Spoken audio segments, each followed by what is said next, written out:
Mr. Harry Roque, pinagtatawanan ka na po ng mga kababayan natin. At talaga ba? Sigurado ka na kailangan or importante ka sa nasa Malacanang?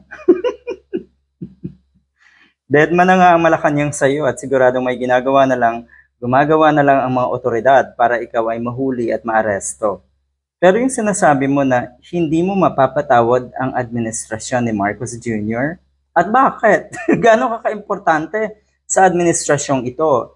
Ang totoo nga, kayo yung mga salot eh. Kayo yung mga pasakit. Tapos gusto nyo or iisipin nyo na kayo ay yung paghingi nyo ng kapatawaran or yung pagpatawad nyo sa nasa Malacanang ay importante.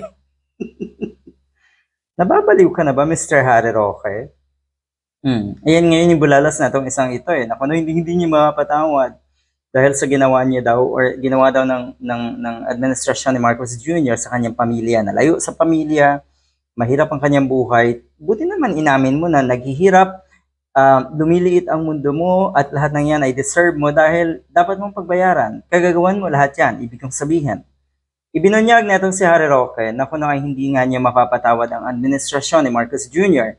sa naging hakbang nito na nagdulot daw ng pagkawalay niya sa kanyang pamilya.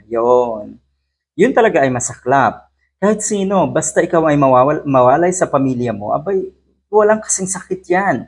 Kaya lang kasi ginusto mo yan eh. 'Di ba? Gusto mong makawala. Gusto mong makaligtas. Gusto mong makalusot sa mga kawalang hiyaan mo. So ayan, pagdusahan mo rin yan. Itinuturing niya daw na pinakamalungkot na parte ng buhay niya itong kanyang pagkalayo nga, pagkawalay nga sa kanyang pamilya. Kaya, hindi daw niya mapapatawad ang administrasyon ni Marcos Jr.